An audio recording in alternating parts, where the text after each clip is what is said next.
This last week was pretty rough as far as work was concerned. We had a couple of people call in sick, so we were short staffed. I picked up an extra shift, and the shifts that I picked up were pretty brutal as far as the work. Not complaining, just a reality. So by the time yesterday came around, I was ready to, and anyone who's worked in the service industry will back me up on this. That if you've been waiting on people all week long, you want to be waited on. And there was a restaurant that Charlene and I have been meaning to visit for a while in town, Yollah, and they've been in business now, I think 2 or 3 years at least, maybe longer. But they're on College Street. I'll post a link to where they are below. But we've been meaning to try the place, and yesterday we finally got to go in there, and wow, we were blown away.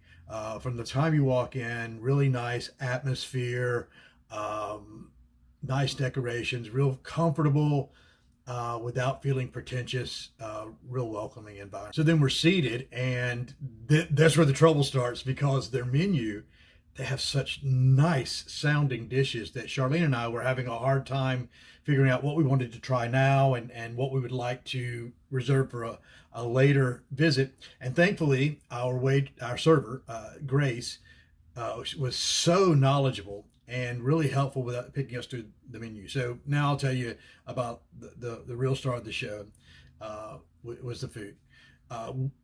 Grace suggested the fried avocados and the Cuban cigars. The Cuban cigars, first of all, I'd ask about the fried avocados.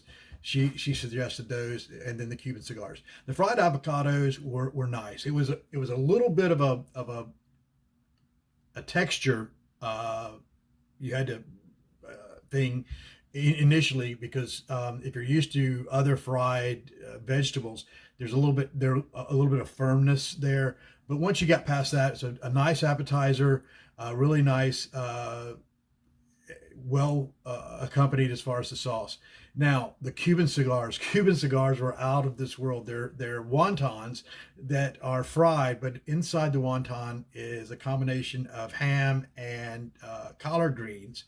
And they come. The presentation is wonderful. I'll post the pictures down below of everything that I'm describing here.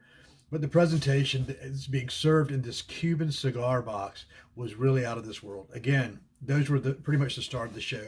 Charlene then had a smoked corn chowder and chicken empanadas. The smoked corn chowder was nice, well presented, very tasty dish. The chicken empanadas were probably the weakest point, but again, empanadas are empanadas, and we have been fortunate enough to have some really good empanadas. And if you've ever had really good street truck empanadas, those are about the best in the world.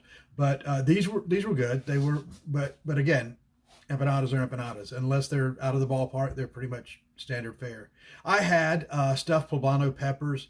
The poblano peppers were nice, had a mild flavor to them. I enjoyed the stuffing. I like to use a little bit spicier sauce myself, a little bit warmer, but I know this is kind of a Cuban feel to it, in that it doesn't have the heat that some of the Mexican dishes with poblano peppers have in them. But then dessert, and again, service outstanding throughout. Grace kept our drink glasses full, kept my beers full, and we were really taken good care of. So then we decide on dessert, and for dessert, Charlene gets the ice cream sandwich. It's a chocolate chip cookie with chocolate cookie dough ice cream, I believe it was, on the inside. And I had chimichurros with, again, the ice cream, the same ice cream. And the ice cream, I told Charlene when we were eating the ice cream, I'm not really big on overly sweet desserts, especially ice cream. And I said, this ice cream has just the right amount of sweetness. I said, I bet it's made in house. She said, oh, there's no way. So on the way out, we met the owners and told them about how much we enjoyed everything, and sure enough, my palate won out again. The ice cream was made in house. It's a really nice, beautiful restaurant, not too expensive. Charlene and I, with all of that and beers and a hefty tip, walked out with just a little over a bill. So it's not bad at all. You would enjoy it if you're in the area. Again, this is part of what we do at Buckwheat Farms, is promoting local businesses, buying local. This is a locally owned business.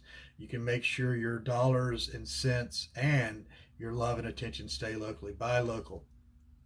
Namaste.